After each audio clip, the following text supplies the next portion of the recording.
Bismillahirrahmanirrahim. Alhamdulillahi rabbil alamin. Wassalatu wassalamu ala rasulillah wa ala alihi wa ashabihi ajma'in, amma ba'd. Assalamu alaikum rahmatullohi wa barakatuh. Құрметті жамағат, ардақты ағайындар, Алла тағалаға мақтаулар болсын. Сіздер мен біздерді адам баласы қылып жаратқан, ақыл берген, нәпсі берген, күш қуат берген Аллаға барлық мақтаулар болсын. Осындай бірлік дінін, ынтымақ дінін үйреткен пайғамбарымыз Мұхаммед Мұстафа саллаллаху алейхи уассаламға салауат шәріптер болсын ағайын. Келіп отқан жамағатқа, баршаларыңызға Алла разы болсын, Алла риза болсын деген келеді. Сондай алтын уақытты бөліп, келіп, қатысып, уағыз тыңдап, Алла Тағала қасиетті Құран Кәрімде айтады ғой: «Фазкуруни азкурукум, вашкурули ва ла такфурун». Мені еске алыңдар, мен де сендерді еске аламын. Бұл да бір осындай көпшіліктің басын қосып, дастархан жайып, Алла Тағаланың барлығын, бірлігін, дінін насихаттаудың бір жолы деп те білеміз. Алла Тағала қасиетті Құран Кәрімде өзіне ұлық болған, өзіне қымбат болған, өзінің алдында абыройы бар, сыйы бар заттармен Алла Тағала қасам ішеді. Сол айтпақшы, Құранда ең қысқа сүре бар, бірақ қысқа сүре болғанымен мағынасы өте терең. Алла Тағала мәселен Құранда айтады: «Вал аср», ғасырға қасам дейді. Ғасыр деген 100 жылдық уақыт. Демек, уақыттың Алланың алдында қанша қадірі бар екен белгілі. Мәселен, адам баласы Алланың атымен қасам ішеді. Валлахи, биллахи, таллахи деп. Бізден қазақтан нан ұрсын, құдай ұрсын, басқа деп айтып жатады ғой. Негізінде ол дұрыс емес шариғат бойынша. Шариғатта тек қана Алла Тағаланың атымен ғана қасам ішеді екен. Ал Алла Тағала да өзінің алдында қадірі бар затпен қасам ішеді. Мәселен, уақыт. Жаңа айттық қой, вал аср, уақытта қасам, 100 жылдық уақытқа қасам деп. Мен алтын уақыттарыңыз бөліп, осынша осы жерде 1 сағат отырамыз ба, 2 сағат отырамыз ба, сол уақыттарыңызды бөліп келгендеріңіз үшін рахметімізді айтамыз. Кейбір кезде бір туған күн болып жатады, басқа болып жатады, той болып жатады. Барып, жаңа тойға барсаң, мына той анасын дұрыс әкелмепті деп, жаңағындай тойдың иелері ренжіп жатады. Негізінде сол 2 сағаттық тойға барған уақыттың өзі негізі сол адамға той ана болып есептелінеді негізінде. Себебі ол 2 сағаттың уақытында жәннатқа кіргізетін бір амал істеуі мүмкін бе еді. Сол себептен бұл да бір жәннатқа жетелейтін, жәннатқа апаратын уақыттардың бірі деп санаймыз. Пайғамбар алейхиссалам айтады: қандай да бір отырыс жиын болып, сол жиында Алла Тағаланы еске алынатын болса, ол жиынға періштелер де қатысып, сол періштелер сол жердегі барлық айтылған тілек дұғаларды Аллаға жеткізеді деген екен. Осы жердегі айтылған насихат, тілектер, дұғалар қабыл болсын ағайын. Бүгінгі тақырып, құрметті жамағат, бақытты болудың жолдары. Енді бұл бақытты болудың жолдары деп тақырыпты бұл осындай отырсын басқа жерде бастасаң, мәселен тойда ма немесе бір отырыста ма бастасаң, әркім әртүрлі түсінеді. Мәселен, біреу бақыт деген әркім әртүрлі түсінеді ғой.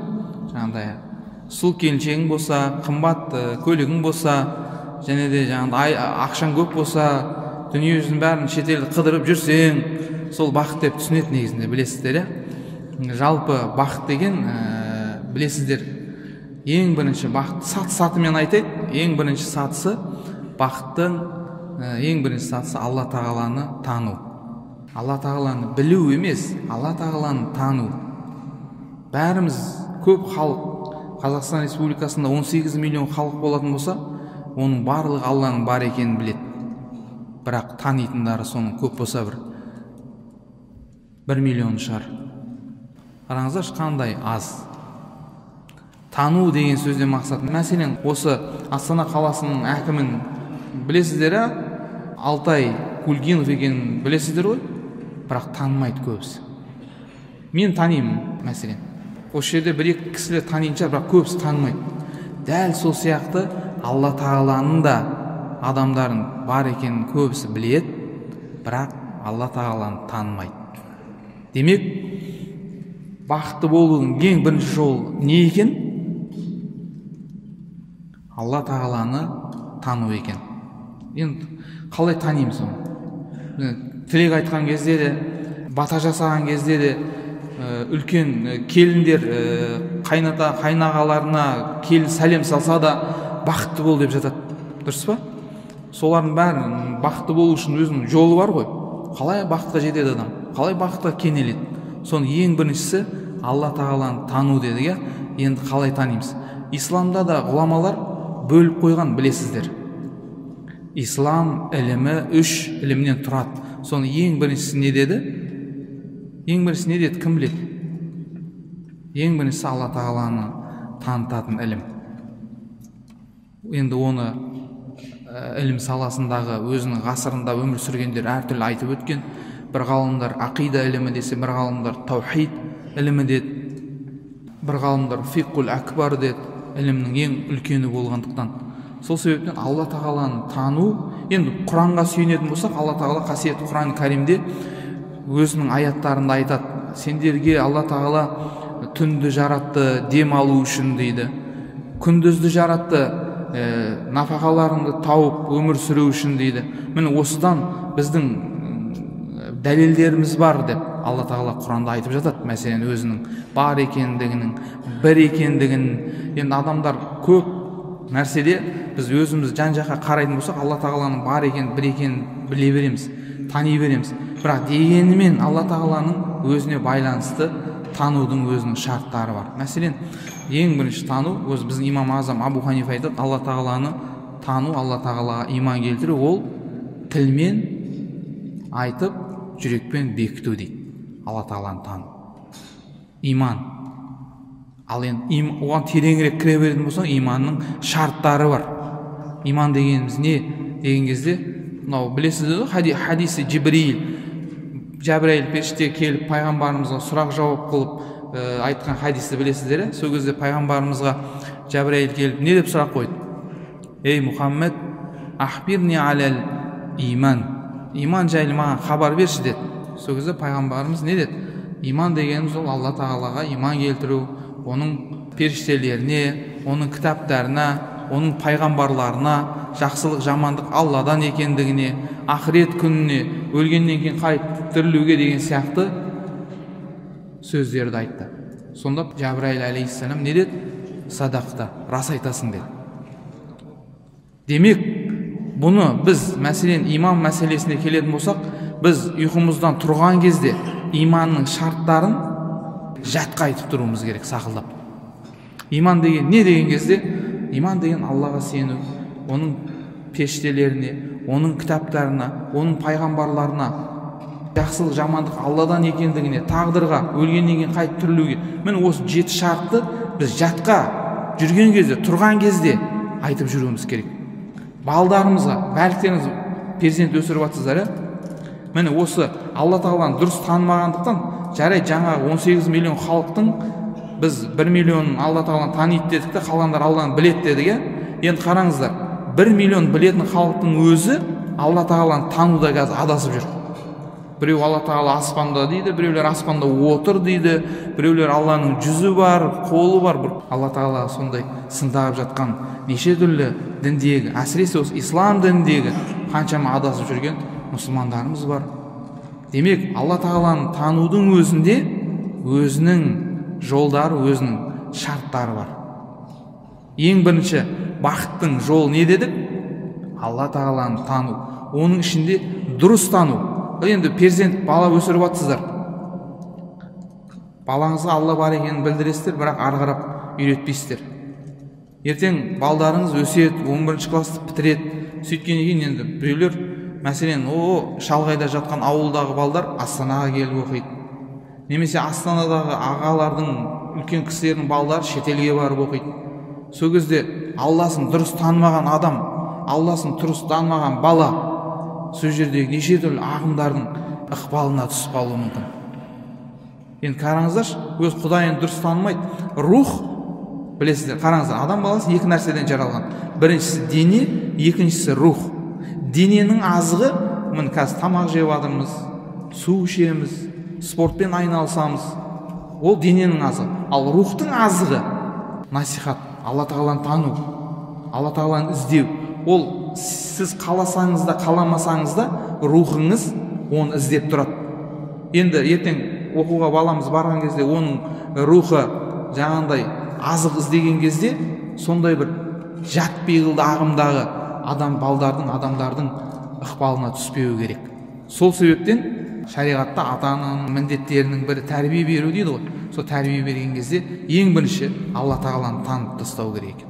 Алла тағаланың бар екенін, бір екенін, Алла тағала иман келтіру, иманның шарттары. Иман шарттары жетеу ақ, қараңыздаршы.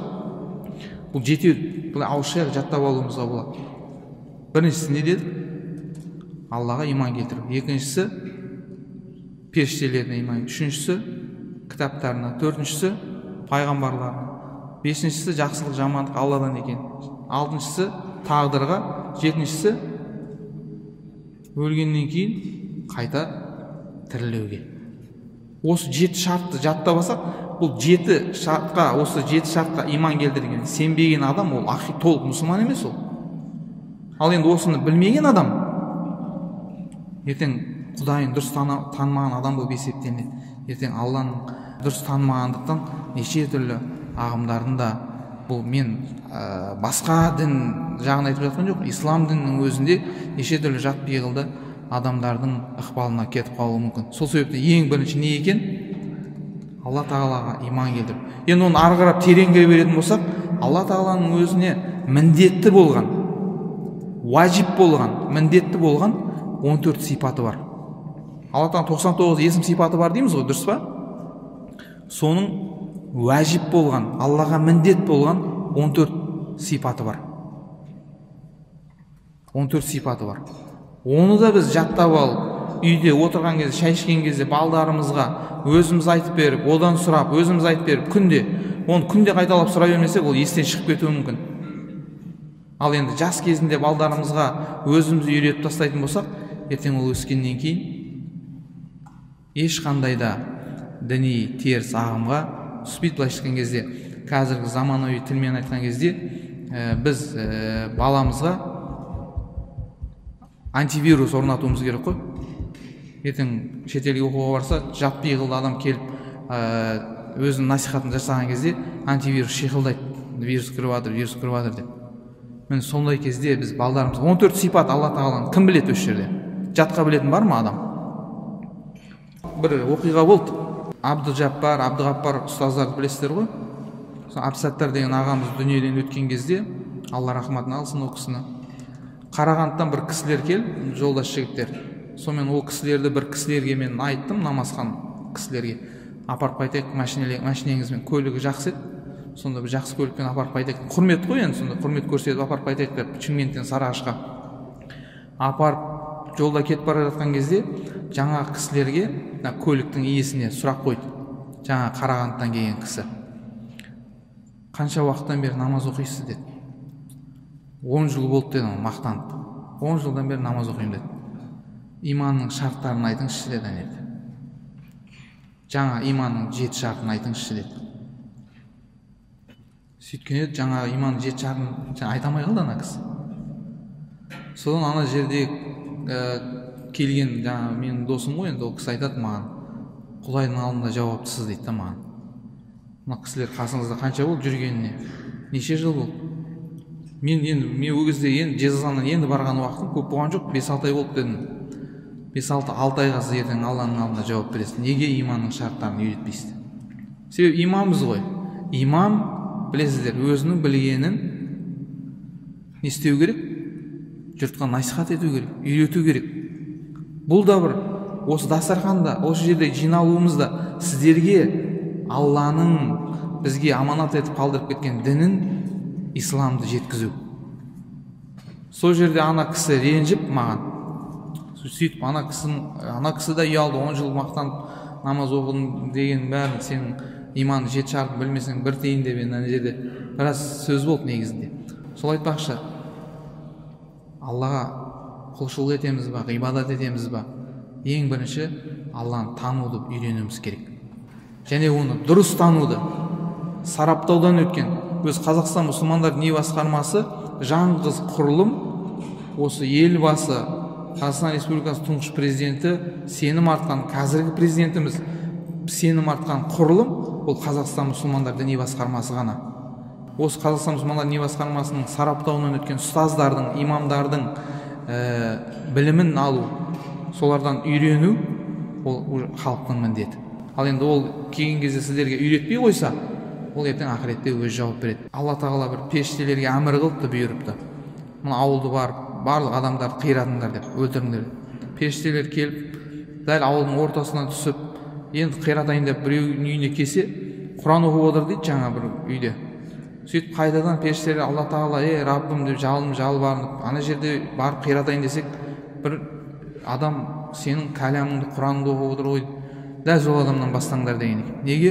Себебі ол өзі білді да өзгеге үйретпеді деген екен. Сол себептен кез келген имамның Алла тағаланы дұрыс тануы, осы бақытқа апаратын жолды үйрету, ол кез келген имамның міндеті болып табылады. Енді бұл Алла тағаланы танумен бірге пайғамбарымызға иман келтіру. Пайғамбар алейхиссалам білесіздер ғой хадисін. Пайғамбар алейхиссалам айтады: мен сендерге екі нәрсе қалдырып баратым, соның біріншісі не деді? Құран, екіншісі сүннет деді. Сүннет деген ол пайғамбарымыздың өмір жолы. Сүннет деген ол пайғамбарымыздың әрбір айтқаны. Біздің өміріміз, біздің әсіресе қазақ халқы осы салтымызға, өзіміздің дәстүрімізге осы сүннетті енгізіп, кіргізіп кеткен. Пайғамбарға иман келтіру, пайғамбарға салауат айту. Алла тағала, әсіресе қазір пайғамбарымыздың туылған айы қазір. Пайғамбарымыздың туылған айы Рабиул Ауал айының бүгін 23-ші Рабиул Ауал айының. Осы айда пайғамбарымыз дүниеге келген. Неге біз қуанамыз?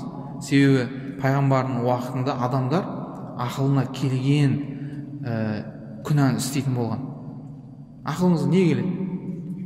Әне барады біреуді өлтіре салады. Ақылына қандай күнә келеді? Соны істейтін уақытта пайғамбарымыз дүниеге келіп, пайғамбарымызға пайғамбарлық өз 40 жасында келген. Сол енді білесіздер, енді пайғамбарымыз туылған кезде Құранда келген пайғамбарымыздың әкесінің ағасы қуанғаны үшін, пайғамбар алейхиссалам сол айтады, қуанғаны үшін оның тозақта жыл сайын азабы жеңілдеп тұрады деген. Ол пайғамбар алейхиссаламның әкесінің ағасы пайғамбарымыз өте қастық, дұшпандық жасады. Өсе келе пайғамбарымыз пайғамбар болғаннан кейін дінге, исламның насихатталуына қастық жасады. Сол себептен Алла тағала оны ауыр жазамен жазалап жатқан кезде пайғамбарымыздың сол туылған кезде қуанғаны үшін жазасын жыл сайын жеңілдетіп тұрады екен. Сол себептен осындай тұңғиықтан батып бара жатқан жерімізден жарыққа шығару үшін пайғамбарымызға Құран түсті. Осы Құран арқылы бізді ең бірінші Алла тағаланы біз Құран арқылы танимыз ғой, оны білесіздер. Құранда жаңа айттық қой аяттарда, өзінің Алла тағала барлығын осы табиғаты арқылы, күндіз арқылы, түн арқылы баяндаған. Демек, Алла тағаланы тану ең бірінші сатысы екен. Екінші сатысы ол екінші деп айтпай қойып, пайғамбарымыз ол бірінші Алла тағаламен бірге тең келеді. Алла тағала себебі Құранда айтады: Инналлоха ва малаикатаху юсоллуна алан наби. Ақиқатында Алла тағала және оның періштелері пайғамбарға салауат айтады. Ақиқатында Алла тағаланың салауат айтуы деген ойлап қалмаңыздар, біз сияқты пайғамбарға Алланың сәлемін егілі болсын демейді. Ол Алланың кешірімі, Алла тағаланың кешірімі.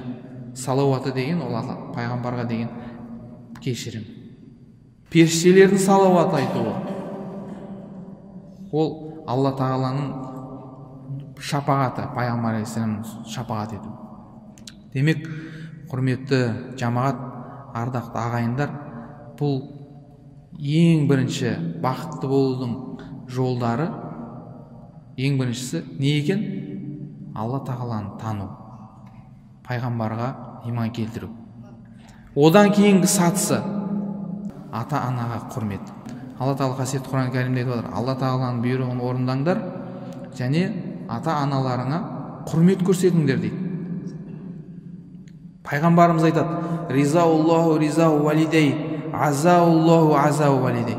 Алланың ризалығы ата-ананың ризалығында, Алланың ренжісі ата-ананың ренжісінде деген. Біз енді намазханбыз, Құдайға шүкір. Біз осындай уағыздарды мешіттерде, жұма намаздарда естіп жүрміз. Бірақ қаншама адам, айттық қой жаңа, 18 миллионның 1 миллионы Құдайын таныса, 17 миллион білет, арғарап терең білмейді. Олар ата-анаға деген қанша құрметті, Алланың алдында қанша Алланың тіпті бұйрығы екендігін білмейді. Сол білмегендіктен ата-аналарына қарсы шығып жатады, ата-аналарына айқайлап жатады, ата-аналарына қол көтеріп жатқан отбасына. Осы жуырда ғана мен ауылдан бір бауырымның, бір досымның әкесі қоңырау шалып маған. Олар үйінде 3 ағайынды. Сол әкесі 3 баласы бар да, мен досымның әкесі ғой. Ана мен досымның есімін айтып жатыр, енді атын айтпай ақ қойын. Айтады, пәленшеге айтсай сен, не ол әкесіне құрмет көрсетпейді, ол намаз оқиды оның үстінен дейді. Мен мына жақта қартайып қалдым. Әйелім болса қайтыс болып кетті, 7 жыл болды дейді. Мен енді үйде от жағам дейді. Сен айтпайсың ба, сен имам емессің ба, сен ол досың емес пе дейді. Пайғамбарымыздың мынандай хадисі бар. Пайғамбар алейхиссаламға бірде бір жігіт кепті. Ей Расулалла, менің әкем алжиын деген ба, алжыған дейін десең, ақылы бар. Үйге келетті, бір қымбат затты алады да кетіп қалады, үндемейді. 1 келді, 2 келді, 3 келді. Енді мен не істейін? Деген кезде әкесін шақыртыңдар деген. Әкесі келеді, мына баланың үйінен қымбат бағалы заттарды әкетіп, әкемей қояды екесін. Неге дейді? Жаңағы әке айтады пайғамбарымызға: мен бұны бақтым, қақтым, өсірдім. Мен енді қазір қартайдым, менің күш қуатым кетті бойымдағы. Енді мен жұмыс істеп, өзіме тамақ табайын десем, оған күш қуатым жоқ. Мен енді бір нәрсемен күн көруім керек қой. Ал енді мен сенің айтқан сөзіңді естіп едім дейді. Әке шешенің, баласының барлық мүлкі әке шешесінікі деген. Мен келіп, осы баламның үйіндегі заттарды алып барып сатып, соның қаражатына күн көріп жатырмын дейді.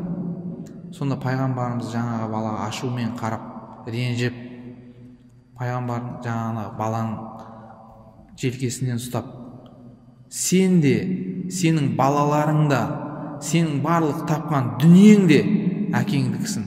Қаласа әкең сені сатып жібереді деген екен. Содан кейін барып жаңағы бала түсініп, әкесіне барып, қазір көлік әперген көрінеді, сөйтіп жағдайын жасап берген көрінеді, көмірін әперіп, басқасын әперіп.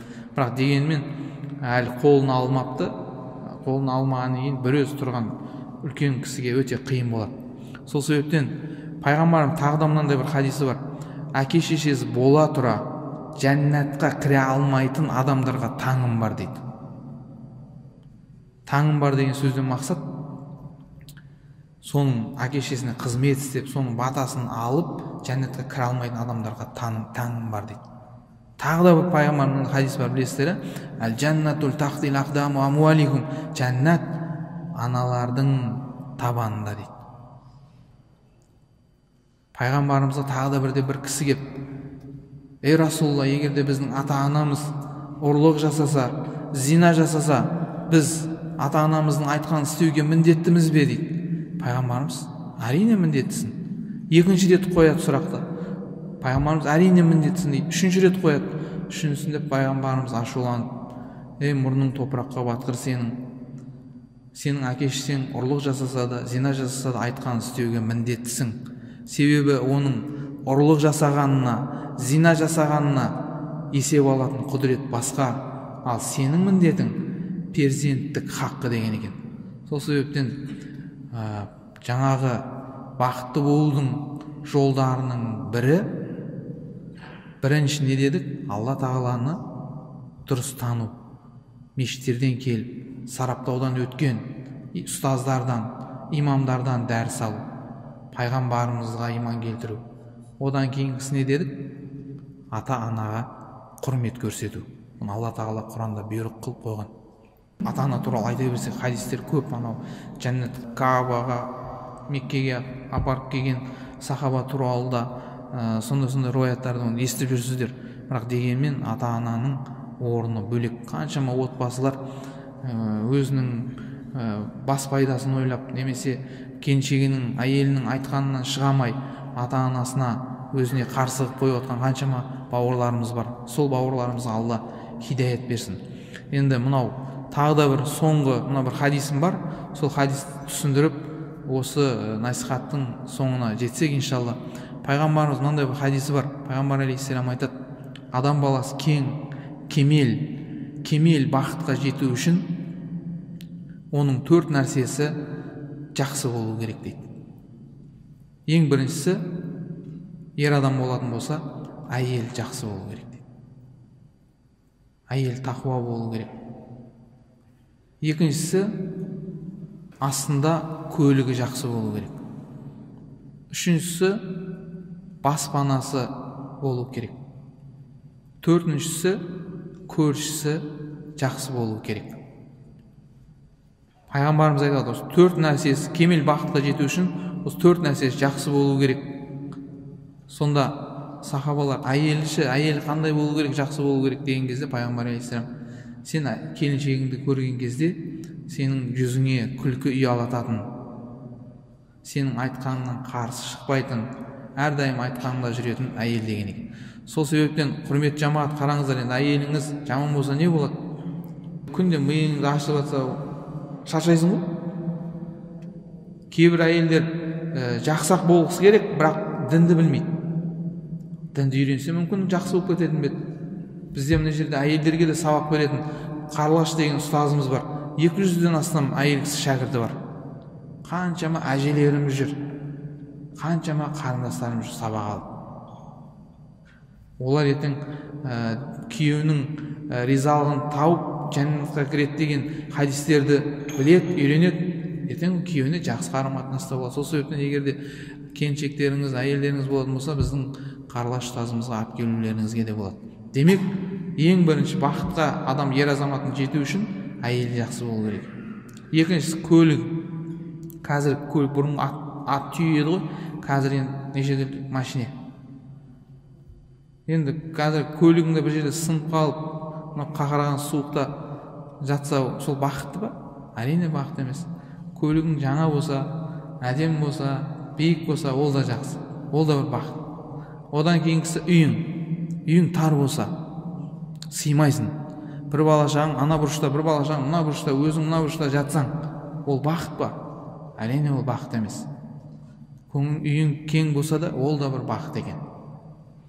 Төртіншісі, көршің бұзық болса, ішкіш болса, күнде айқайлап мазаңдалатын болса, ол бақыт па? Әрине бақыт емес. Көршің иманды болса, әрдайым бірін-біріңмен мәміле жасап, діни сұхбатта болсаңдар, қандай жақсы. Мына имам Азам Абу Ханифаның, білесіздер, көршісі яһуди, қазақша тепетам дейді ондай. Онда үйі болған, пәленбай мың қымбат бағалы үйдің бағасын қойып қойған. Келіп, мына сенің үйің бағасына сәйкес келмейді ғой десе, сен мен үйіме қарама, сен мен көршіме қара деген екен. Көршісі оның Абу Ханифа, имам Азам Абу Ханифа екен. Сол айтпақшы, көршің жақсы болса да, пайғамбар алейхиссалам мынандай хадисі бар: кімде-кім дүниеден өтіп, оның 4 көршісі мына кісі жақсы еді дейтін болса, оған жәннатқа кіру уәжіп болады деген екен. Сол себептен көршілермен де біз жақсы қарым-қатынаста болуымыз керек. Құрметті жамағат, ардақты ағайындар, Алла тағалаға сансыз шүкіршіліктер болсын. Осындай жиындарға келіп қатысудың өзі ол бақыт. Осы мешітке келіп намаз оқудың өзі ол бақыт. Неге? Себебі әр келгенде сен жалғыз үйде оқисың, 10 сауап аласың. Бірақ мына жамағатпен келесің де 27 есе сауап аласың. Ұстаздың алдына келіп отырып сабақ алу ол үлкен бақыт. Неге? Сен келесі дәрістен келесі дәріске дейін дүниеден өтіп кететін болсаң, ілім жолында кеттің. Ол да бір үлкен бақыт. Келдің, осы мешіт, мен мешіттің төңірегінде айтып жатырмын.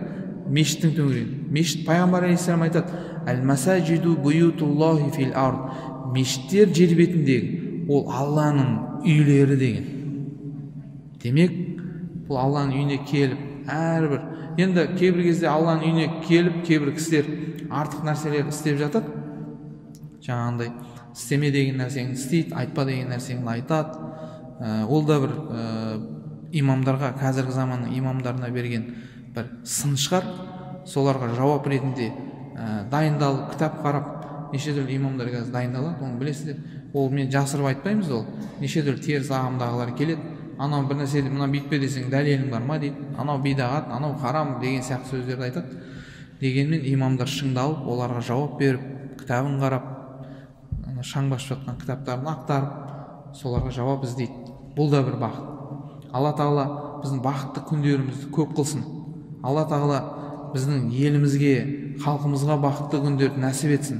Алла Тағала әрқайсыңыздың шаңырақтарыңызға бақыт ұялатсын. Айттым ғой сөзімнің басында, тойларда, тілектерде немесе келініне бақытты болыңдар деп айтып жатады. Енді сол бақытты болудың негізгі жолдары, негізгі бағыты ол айтып өттік. Негізгі бақыт Алла Тағаланы тану дедік, пайғамбарға иман келтіру, ата-анаға құрмет көрсету. Жаңағы ер азамат болатын болса, ол жақсы тақуа келіншегі болу, көлігі жақсы болу, үй жақсы болу, көршісі жақсы болу, осының барлығы, осы жердегі отырыс, осындай насихатты тыңдау, барлығы бақыт екен. Иншалла Алла Тағала біздің баршамыздың бақытты күндерімізді көп болуды Алла өзі нәсіп етсін. Осы мешітке келіп сабақ алып, бақытты күндерге жеткізетін дәрістерді алып, Алла Тағала бақытты өмір сүруге, отбасымызға, балдарымызға осы бақытты күндерді үйрететін күндеріміз көп болсын. Субхана роббика роббил айзати амма ясифун ва саламун алал мурсалин валхамдулиллахи роббил алемин. Амин. Аллаху акбар.